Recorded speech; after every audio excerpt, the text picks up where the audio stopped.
Hello, and welcome to the Hall County Special Education Aspire Training. I am Sarah Kulik, your Special Education Professional Learning Specialist. During today's session, you will learn what Aspire is, how it was developed, what it involves, and what the district expectation is for you to implement Aspire with your students.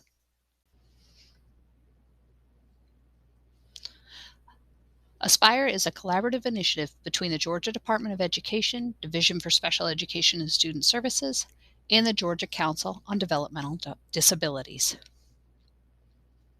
The Aspire initiative began in 2010, and Hall County is a fully integrated Aspire district. Every student with an IEP in Hall County should be participating in the Aspire program at some level. So what's in a name? Aspire stands for Active Student Participation Inspires Real Engagement. Aspire is the name that the Department of Ed has chosen to call their student-led IEP project. Aspire provides training and follow-up activities to enable students to actively participate in the development and implementation of their IEP. This process is referred to as self-directed IEP or student-led IEP.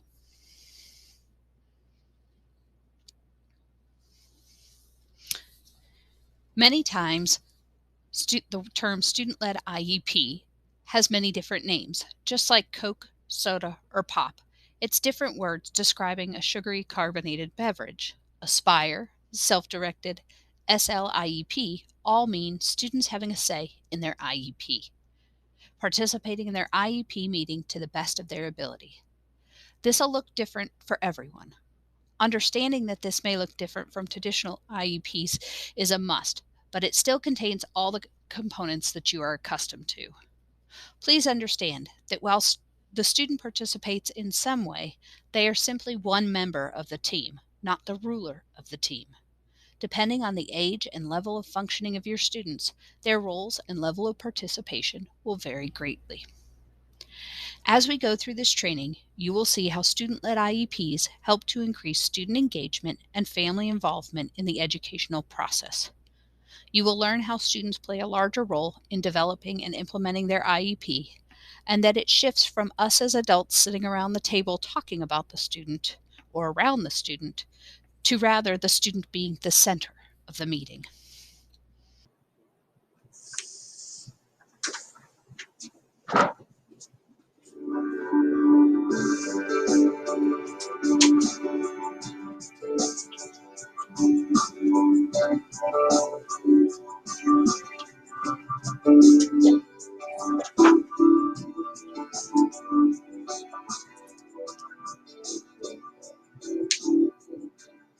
In school, these are the things I like less: reading, writing, not repeating things.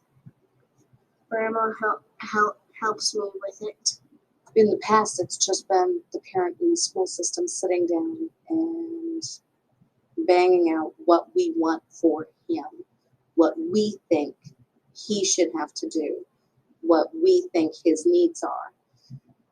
Now you're getting how he feels, what he wants. My favorite class is Mrs. Wright's. A lot of times they feel like they're up on the outside looking in. And I think that this is pretty important to let them feel, for them to take control back of their own life and existence and what's happening with life. Do you remember going to IEP meetings and you never talked at all? Yes. Corey? I wouldn't have much to say. I just wouldn't talk. I was just there to listen to what was going to get slapped on my IEP without me saying, no, not that.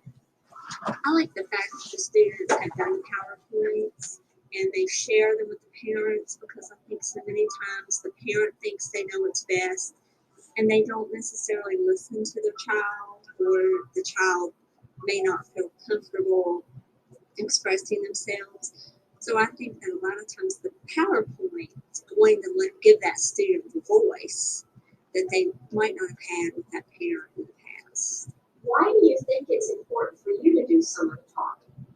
Because my parents don't know me like they think they do. I like just to keep some things to myself, school and all that. I think all kids try to do that, try to hide stuff from their parents, everybody else. He doesn't share things with me that are deep down feelings. You think he would because I'm his mom. But he told her things and shared things with her that absolutely, I sat down when I read them because in his IEP that I get home, she had wrote down what he wants and how he feels. And I sat down and I cried because, it was a big insight to things that he hadn't shared with me, that he had shared just with her. All about my friends. My best friends are John, Zach, and Zach. Michael and Antoine are also my friends. Family. Mom, Dad, Billy, Julie, and my nephew and in school. I really wasn't sure how they were going to react when I first started it. I really didn't think they were going to want to come with me on Tuesdays. I thought after a while they'd be like, oh, do we have to go do that again? But instead they were like, are we going to the library on Tuesday? If we didn't do it, they were like, are we going to do it next Tuesday? Are we going to go back? All right, guys, today we're going to continue talking about self-determination and having a voice in your own IEP. And when we go through your IEPs, you're going to look at It gave them a voice in their own program. I mean, one of the very first things that Amanda actually said to me was, it's about me. Shouldn't I know everything about me? Welcome to my meeting. The people I invited: Mama, Wanda, Glenn, Preston, my dad, my Nana and Papa, my Aunt Crystal, Grandma, and Zoe. The changes I've seen this year in the children who have been part of this self-determination project are this grasp of, this is about me. I'm a part of this. This is not about me and I'm excluded, but it's about me and I'm the center of self-determination. They, the teachers and the adults and my parents who are going to help me, need my input. And that was tremendously powerful to watch. Which kind of IEP is better? The one where you sat there and didn't say anything, or now when you do your presentation? Now, Why is now better? Because I get to read it to everybody. What is it? What does that make you feel? A big, strong boy. Self-determination teaches them responsibility. Also being involved in what's going on in their education is important. Can you imagine the look on a child's face when he realizes, hey, I'm part of this. I have a role here. I have a responsibility. Special ed teachers as a whole, I think, have sheltered our students. I mean, I know personally I have from the time I was started in education. We did not want to use the terminology around students. We just told them that they learn differently. Now the students understand their terminology. They're not going to let us get away with that anymore. The students understand what accommodations are and how it will affect them, particularly when they understand that it leads to a diploma or a type of diploma. So I really think that they're going to have a stronger voice, and I look forward to these students getting to high school and leading their IEP meetings. First thing we're going to do is do Heather's present level of performance, which Heather has, she and I have worked on this for about the last 3 weeks, and she's written this portion of her IEP. So Heather, I'm going to let you go first. Okay. My name is Heather Good, and I'm 18 years old and in 11th grade at Turner Ashby High School. I have been receiving special education service since I was in 2nd grade. I need special education service because I get my words and numbers backwards. It takes me a long time to do that. After taking part in some of the self-determination, Heather took full control of her IEP. She wrote her present level. She told me exactly what she did and did not want in her present level performance. She just took complete ownership of her IEP. She understood, I think for the first time, what an IEP was, what special education was, and why she was in it. I think all these years, she never really realized that she was in special education or what special education was doing for her. I have lots of friends. I am open with my feelings. I have made new friends at school this year and at my job at the water park. I don't get involved in all the drama like I used to. I think that I have matured. I never, ever thought this was possible for my students. It used to be where I never even involved them in their IEP because I didn't think they had the ability to understand what it meant for their education, that they didn't know what they wanted in life. This has opened up a whole new avenue for me. I think I've understood now that yes, they do know what they want in life. They do have desires, they do have goals, and they do know how to reach those goals. Why do you think it's important for you to talk to me? Because I have more say so, and I can tell people what I'm doing, how it affects me and stuff. She knows what she wants, and she is she's going after what she wants. She has decided that she wants to earn her CNA. She's decided that after that she would like to try college, maybe the community college. She knows she wants to work in the hospital in the birthing unit, that she wants to get a license, that she wants to live on her own. And I think she's finally realized that she has control over that no one else is going to tell her what to do, that if these are her beliefs and these are her dreams, that she can live her dreams.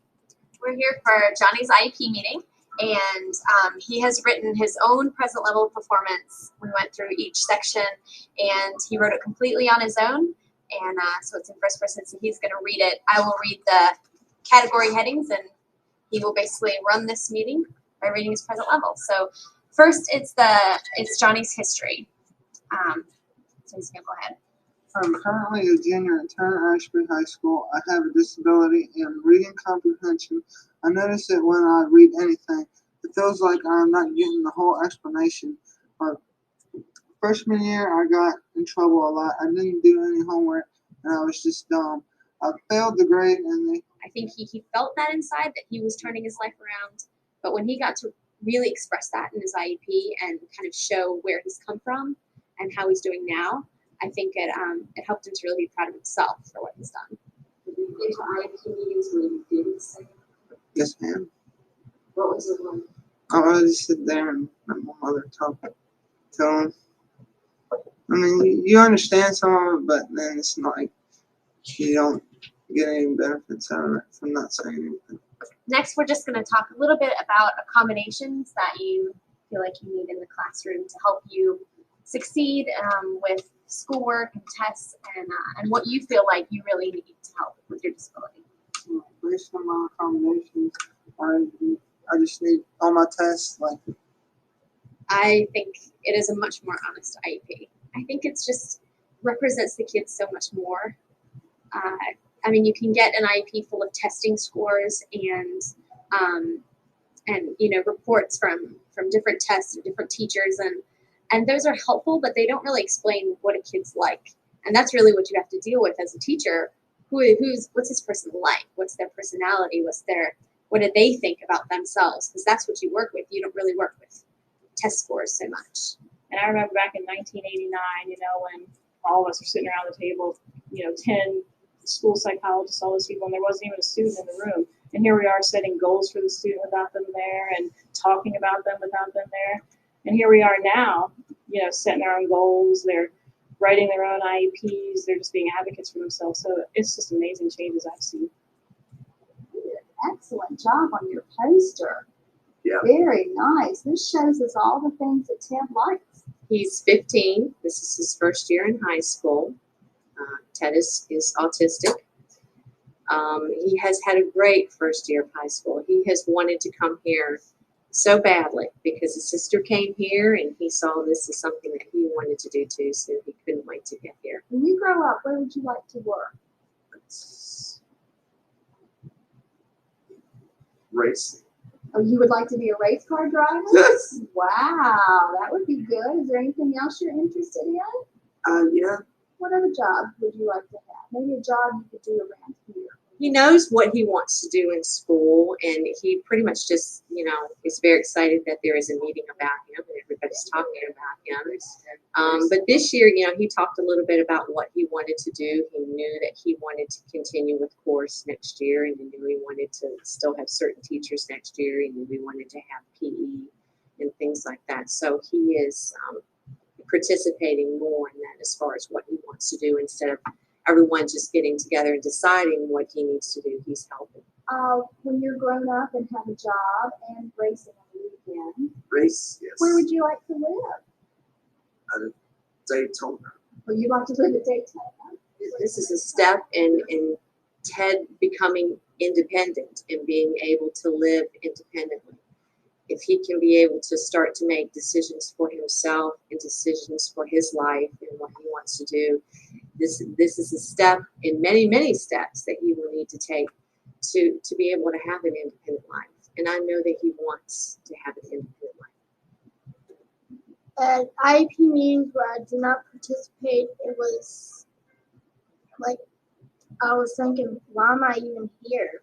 Because I'm going to say so anything that goes on, so why am I here? My name is Helen Faulkner.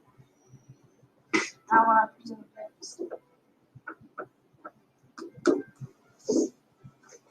My name is Heather Faulkner, but I go by my middle name. I'm 18 years old and I'm a 12th grader at Turner Ashby High School. I will be graduating this year.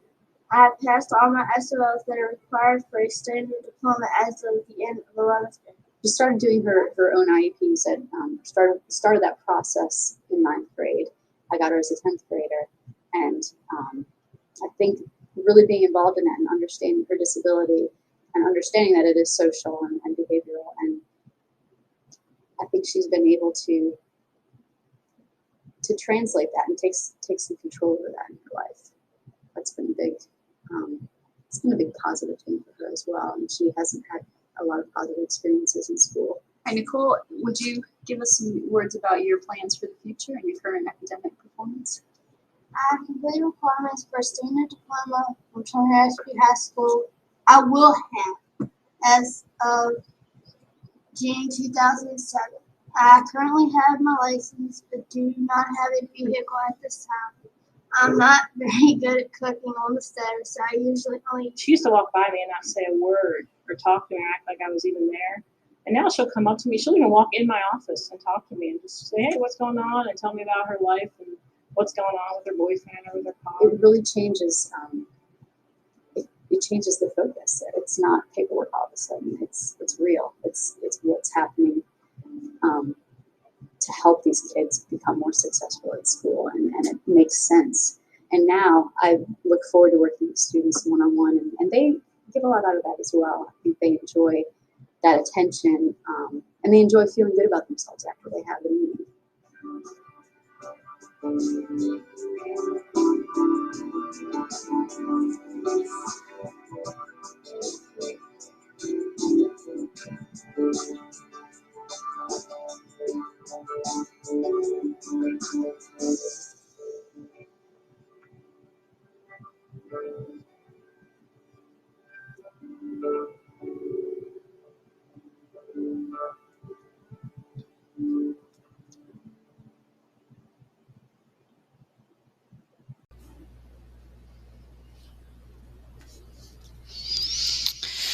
We want to ensure that everyone knows what self-determination is and why we are talking about it. Aspire is a student-led IEP initiative designed to develop self-determination skills in the following areas: problem solving, self-evaluation, choice making, and decision making.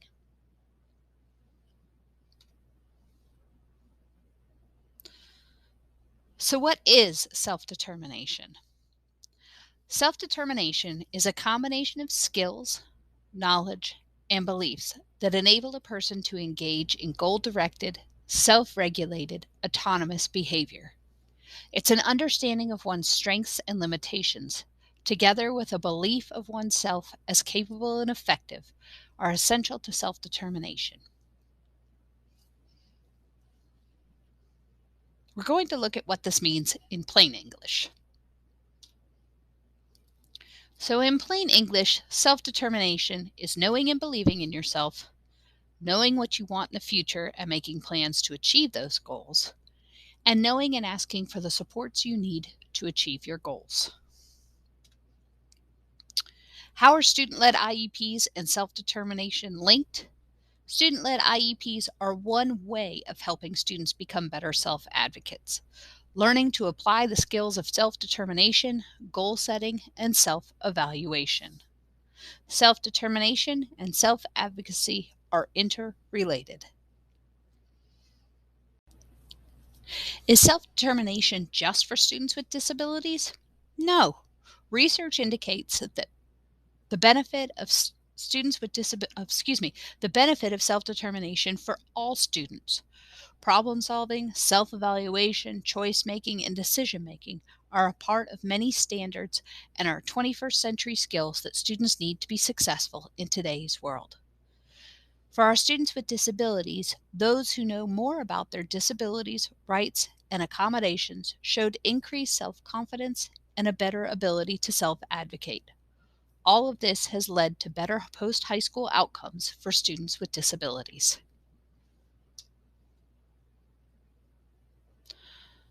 What is the importance of self-determination in the process of implementing student-led IEPs? Aspire was modeled after a project in Virginia called I'm Determined. Feel free to check out the variety of videos they have listed on their website. There are a myriad of resources available on their site as well. This is not a cookie-cutter program, so you can adapt it to meet the needs and level of your students.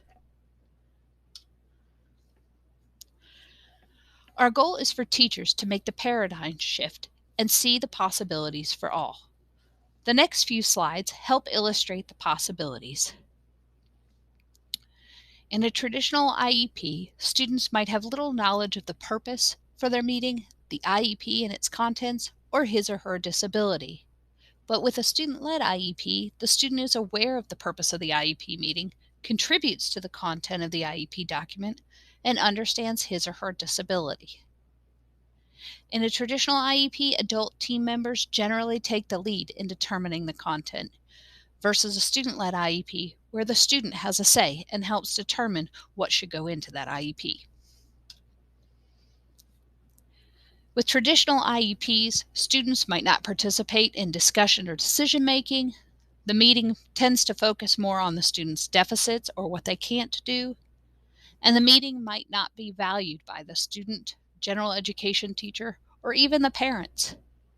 Through student-led IEPs, students are often the discussion leader and present information in a variety of ways. The meeting focuses more on the student's capabilities, their interests, and their plans for the future. And research-based evidence has shown that student-led IEP meetings have improved participation as teachers and parents respond to invitations from students. Finally, in traditional IEPs, students and parents may not understand the connection between accommodations and instruction, and the IEP may not reflect the student's interests or concerns. This is particularly true for our older students. But with a student-led IEP, students and parents develop a better understanding of the student's accommodations and how those and what role those play in instruction. And the IEP reflects on the intent to increase student voice in educational decisions, producing a dynamic document reflective of the student's personality and their future hopes and plans.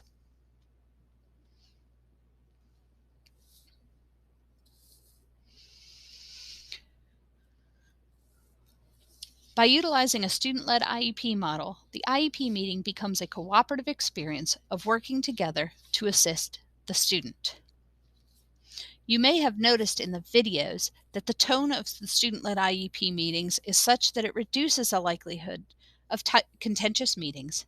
Having the student present for some or all of the meeting sets the stage for a productive and collaborative meeting.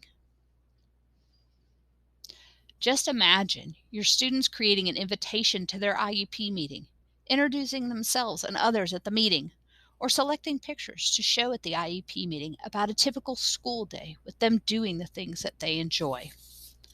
We're going to look at some possibilities for participation. Think about a student you might like to work with, and think about which of these items on the next few slides would be an appropriate starting point. An invitation created by a student does not replace the legal document. Be sure to also include a formal IEP meeting invitation, but be creative and age appropriate. A preschooler could make a construction paper invitation. A middle schooler could compose and send an email, and a high school student could send text invitations or reminders.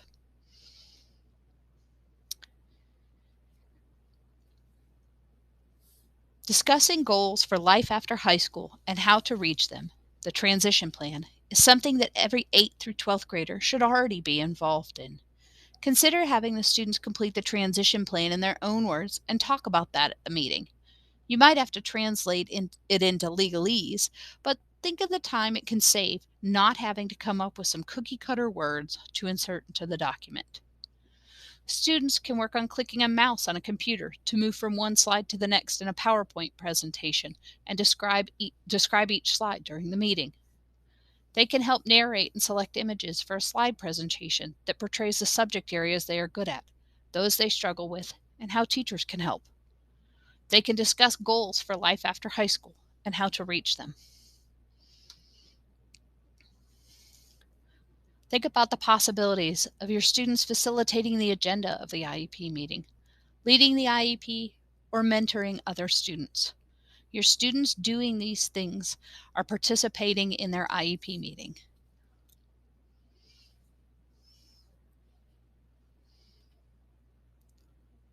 Again, Aspire is for all students. Students of all ages, pre-K through age 22, students with all disabilities, mild, moderate, or severe cognitive disabilities, physical impairments, visual or hearing impairments, speech language, other impairments, students in any instructional setting, general education classroom, collaborative classroom, co-taught, part day separate classes, full day separate classes, that there is no limit on who can participate in Aspire. Again, keep in mind that the vocabulary and degree of participation will vary from student to student. The emphasis needs to remain on the student, what is important to them, and then using that information to plan and implement the IEP. So what are the benefits of implementing the student-led IEP? We've collected data over the years of integrating and becoming a fully implemented district, and here's what we've learned. We've learned that through utilizing Aspire, we've increased graduation rates for our students with disabilities, that we've seen a decrease in office referrals and discipline issues for our SWDs.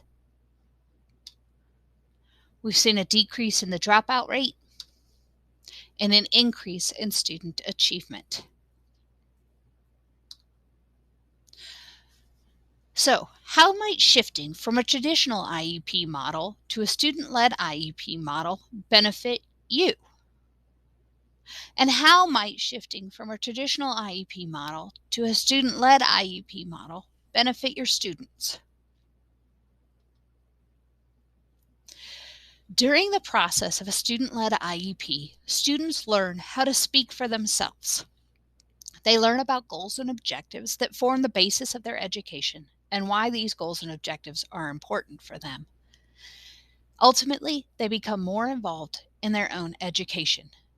They gain a better understanding of their disability and how to speak up for what they need to be successful. They take greater ownership and pride in what they are doing.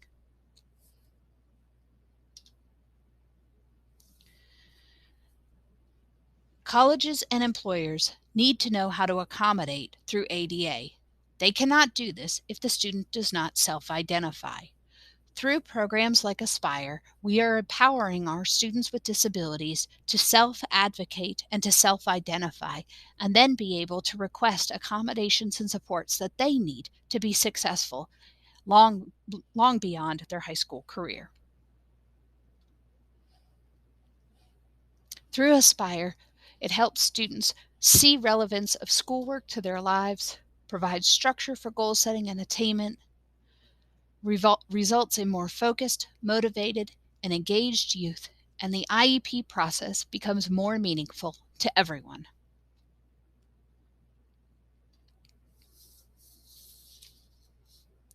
Like I said earlier, it's not just paperwork anymore.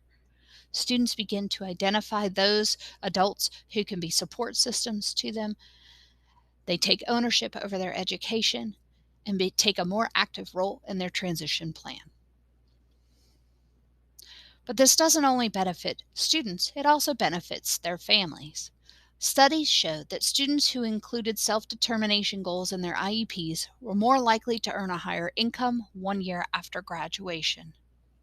Parents reported that through Aspire, they had improved communication with the teacher, an increased understanding of the IEP process, had a more self-determined child, and had positive interactions with school personnel. Families who have participated in the Inspire initiative have described it as life-changing. Most families are amazed at the level of their child's involvement in the meeting and report high levels of satisfaction with the student-led IEP process. We ask parents, students, and teachers to complete post-surveys to help us gauge the impact and effectiveness of the Aspire program on families and students. Aspire also involves administrators, keeping them informed. Your administrators have received an overview of the Aspire initiative, but it will be important to keep them in the loop. Share your successes and invite them to a meeting so they can see for themselves what a great job you're doing. As I mentioned earlier, we are a fully integrated Aspire district. It is expected that all students with an IEP are participating in Aspire. Build capacity by increasing the number of students who are participating each year and by educating additional teachers in the concepts of Aspire. We suggest that you identify the IEP folder with an Aspire sticker or mark it so that a new teacher or case manager knows that the student has participated in the past. We'll talk more about this later on in the presentation, but for now, just note that all students are expected to participate in Aspire to some level of capacity, and that we want to make sure that we indicate that in the IEP some way. Your parent mentor is Paula Porter. She can help educate parents about the benefits of their student becoming self-determined and participating in their IEP. The State Personnel Development Grant from the federal government is funding this initiative, so it is important that you follow the guidelines for data collection during the grant period. We also want to evaluate the effectiveness quantitatively so that we can add this to this student-led IEP research. Okay. Pre-assessments are done on students who are participating for the first time. You only need to do a pre-assessment if the student has never participated in Aspire within Hawk County. Post-assessments are done annually for parents, teachers, and students to track growth and progress. Since you're new to this process, we encourage you to start small and build gradually over time. So where are we documenting that our students are participating in Inspire? In the present level of academic functioning and performance of the IEP, you're going to add the statement that the student is an Aspire participant. Under the Strengths section of the PLAF, you're going to add a statement on how specifically the student participated in their IEP meeting, whether they completed my Good Day sheet or my Circle of Support, if they helped develop their present level of performance, if they created the invitations and did invitations or introductions, or if they led the entire meeting. Whatever level of involvement they had, please be sure to include that in the Strengths section of the present level of performance. Assessments and surveys. Pre-survey, you want to make sure that you complete those within 4 weeks of training. And this is the perception of IEP involvement. And pre-surveys are for new students in Aspire only. So students who have it's an initial IEP, they're new to the district. Those are the students who would be doing Aspire. The post-survey should be completed following an IEP meeting. Again, this is participation level and evaluation, and is for teachers, students, and parents. Survey links are available from your coordinator or on the Aspire module on Canvas. These are electronically done. A lot of times we make sure we encourage teachers to implement the post survey right there at the IEP meeting, at the end of the IEP meeting. It just makes it easier. You can always print them out if you need to, but make sure that you're not doing multiple submissions for each student. Okay. Please make sure, and this will be on the surveys already, to fill in the school's official name as recorded by the DOE. The title and the role must match. You must use the student's official legal name, and be sure that you indicate our school district. Okay. We know that there will be some challenges. We know that time and scheduling are challenges that you will face. This is different in a learning curve. How in the world will my students ever do this? But we have testing, and I have to go through these standards. We understand all of that. Please understand that we know this. We understand that this is a learning curve, and we are here to support. Let me offer some solutions. Start small. Start with My Good Day or Circle of Support. Find a way to embed this into your instruction so that you're successful. Select a basic level of participation for most students the first year, and don't be afraid to ask for help. Find another fellow special ed teacher in the building and ask them how they're implementing Aspire. Okay. Each school, class, and teacher is unique.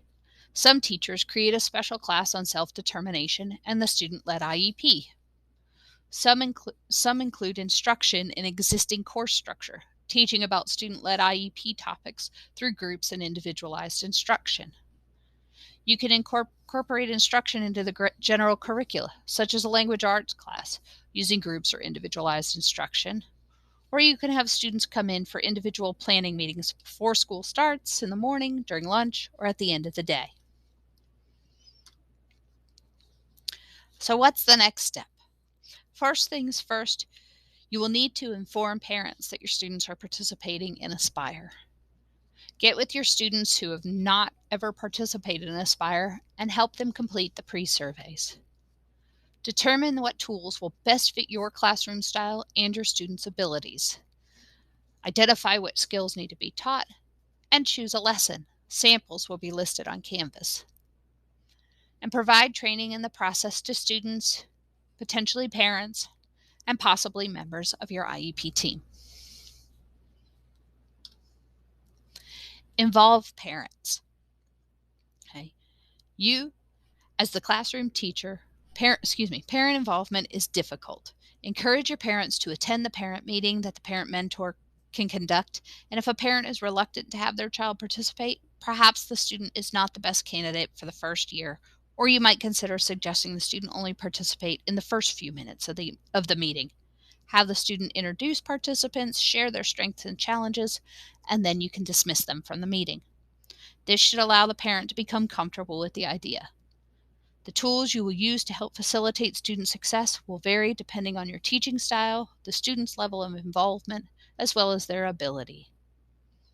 There is an Aspire brochure on the module on Canvas that can be used to inform the members of the IEP team about what you're doing, and you can review the section with optional lesson plans.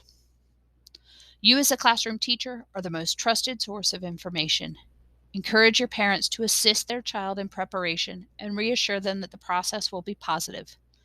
Again, call upon your parent mentor to help educate parents by explaining the process, providing training, and ongoing contact. Okay. Encourage parents to help their child understand their disability, strengths, and challenges, to help their child understand how accommodations can assist them, and to talk with their child about setting goals. We understand that not every parent is ready to disclose their child's disability to their child, but we strongly encourage this process and support it in incremental steps as they are comfortable. Remember that students can participate in their IEP in a variety of ways. It does not have to look the same for everybody. It does not mean that everyone must lead their entire IEP and be there for the entire thing. Depending on age, maturity, developmental level, cognitive level, it will look different for everybody. Remember that involvement in the IEP can simply be preparing and delivering meeting invitations, introducing IEP meeting participants, discussing their likes and dislikes, explaining their strengths and weaknesses, explaining their accommodations, assisting in developing goals for the upcoming year, and presenting actual portions of the IEP. But again, we understand that this might not be possible for all of our students, so pick and choose what's appropriate for each individual student. Let's take a look at some Georgia student samples. Okay. In this particular case, you can see that this student utilized a lot of pictures to help them communicate things that they liked, what they like at school, and what's hard at school.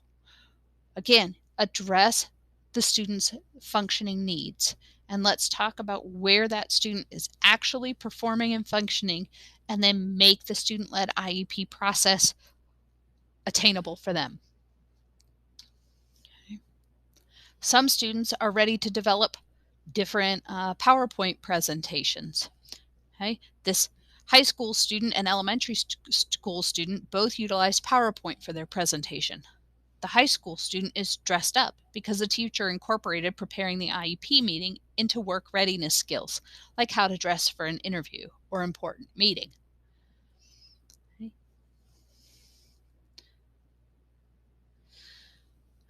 Let's take a quick look at one student who you might not think could handle the student-led IEP.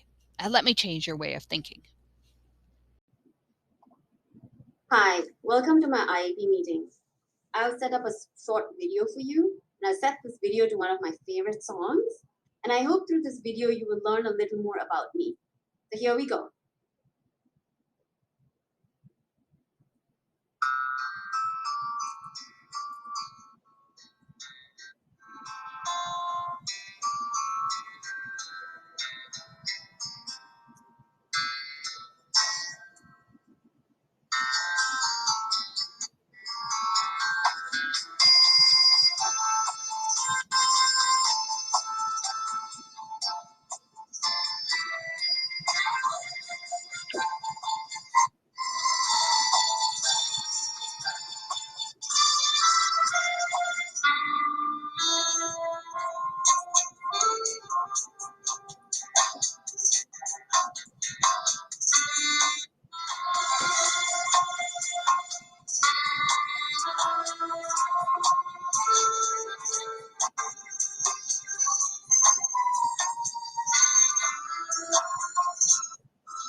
As you can see, Ashan had some challenges, but through the use of technology and some support from teachers and family, he too was able to participate successfully in the Aspire process.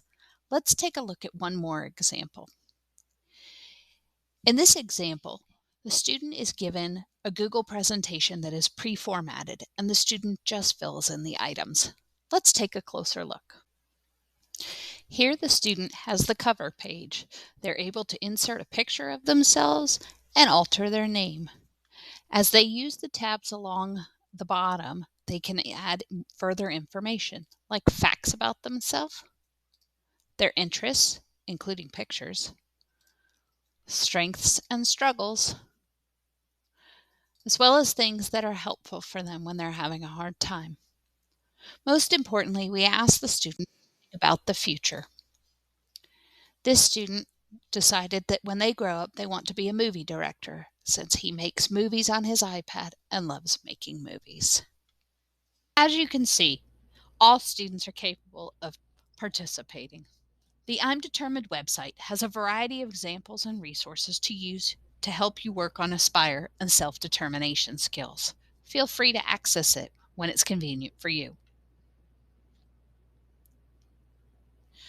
Like us, a student will feel more comfortable if they have or create an agenda to follow during the meeting. This is an added benefit of keeping everyone on track. If a student uses a PowerPoint, then the PowerPoint is their agenda. The first meeting is going to be nerve-wracking for everyone. A little practice can go a long way. Relaxation techniques include yoga breathing, taking a deep breath, etc., etc. Hold mock meetings and practice.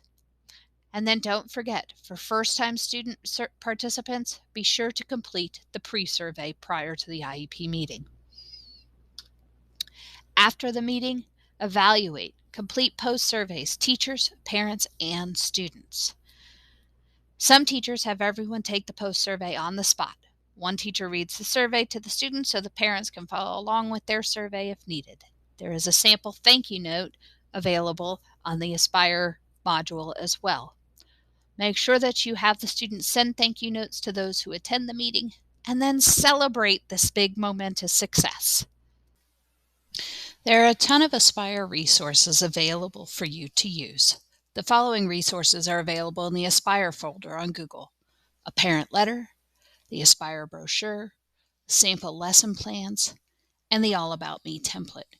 You can access the folder by using the QR code to the right. Additional resources can be found here.